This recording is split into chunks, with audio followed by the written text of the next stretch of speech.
I have to bring up what I believe is the Washington sketches are they got to be in the Smithsonian. Those are works of art. They really are. And I've spent my life.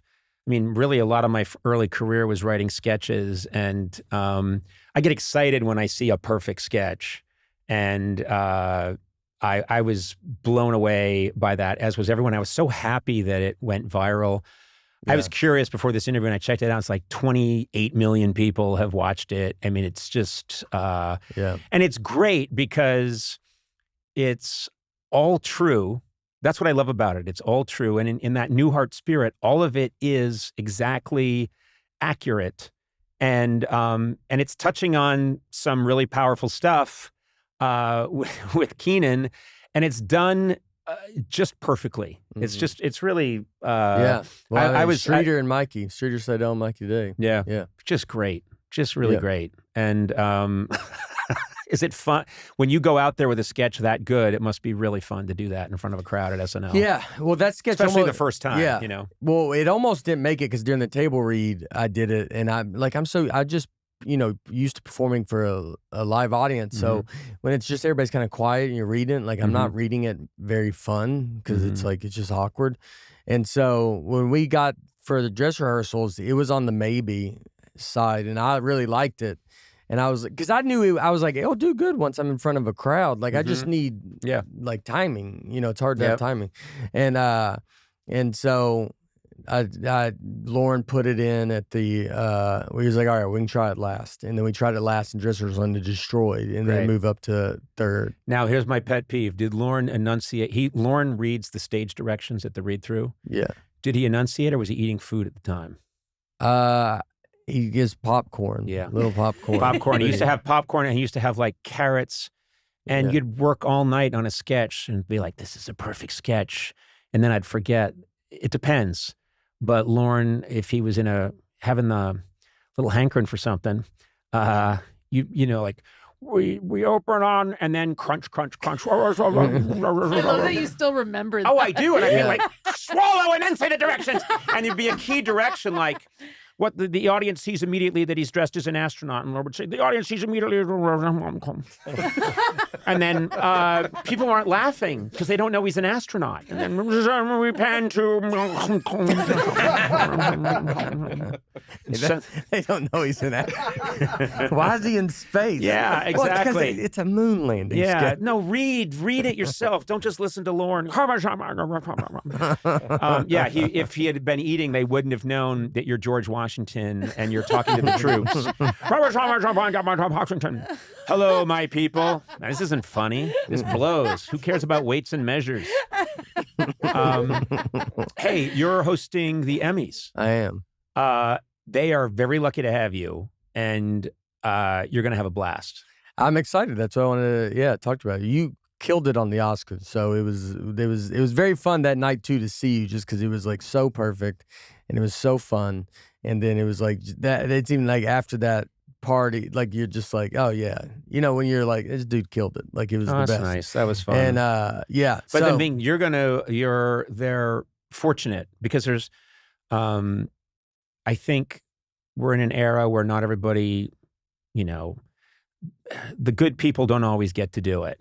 And I think it's great that you're doing it. I think you're going to have a really fun time, and people are going to be very happy that you're doing it. So, well, thank you. I'm excited. Is there any I've not watched all the shows. That's the part I got to get on that.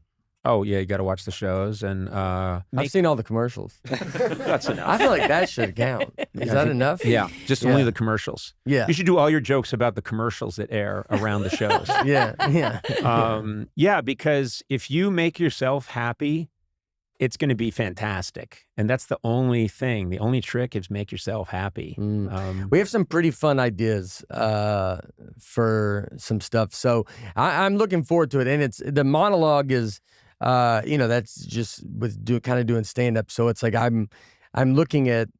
Luckily, I had a couple jokes that I had that kind of can fit in this kind of scenario. So then you're gonna be able to put that in there, and then just really work on the monologue. And it's like I think we have some sketch stuff because you don't have as much time as you think. That's what's I think it's like 12 minutes or something like that. You know what the thing is? It's not total. Yeah. So that's like and it. Well, I think you can get more because you're Yeah. Nate Bargatze. I think you can get more time, but Yeah, you don't want to be no, exactly. But the other thing is, I always remind myself the times I've done award shows, when I would do the Emmys or when the Oscars, I'd always remind myself, this is not my show. Mm-hmm. This show is about other people. I'm here to perform a very specific job.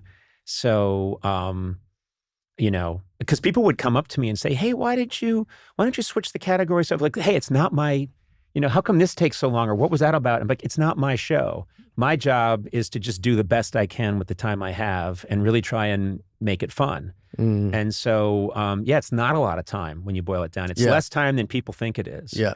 But you're gonna have a great night, and you CBS should just enjoy has it. Been, I tell you what, I've been very happy with CBS, because we were shooting some promos, and some of the jokes that some of the producers and they have written were very, very funny and self-deprecating, and I could tell they were written with me in mind. Yeah, and So I was very, excited to be like, you know what, I think CBS is like, they get it, and they're gonna, at least for this Emmy, like they understand, and like they're being like, yeah, just go be you, and I don't feel like there's any.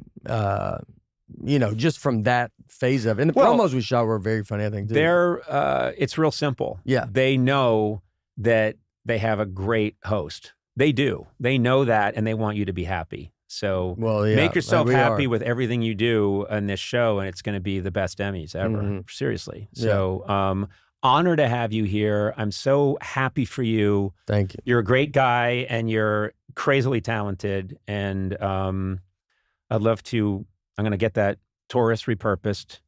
I'm taking you to the Denny's in Gower Gulch. In Hollywood, which is where I used to go back in 1985 when I was just getting started. Oh, yeah. And I ate hundreds of pounds of food there very quickly. Exactly the same, too. They haven't redone anything to that place. I thought I went back when we were doing the podcast. We did. You and I went back. Yeah, we did. And we had a feast. Yeah. This was like 4 years ago. Sona and I were in this Denny's 4 years ago, and we had a blast. Yeah, it was fun. And I was like, I used to come here, and they're like, we don't care. I sat right over there. Okay, knock yourself out, Conan. But continued success with everything. Hey, and thank you so much. Please come back anytime you want to talk about anything, because I'm your biggest fan. I would love that. Thank you. Thank you for everything you've done in my career. You played way more of a part than you might think you did, but you've played a giant part in my career, so you're the best. I'm very aware of what I've done for you. And now that you're in the big money, I want compensation. $600. I'll fix the clutch. I'll fix the clutch on the Taurus. Deep hit the clutch. Yeah.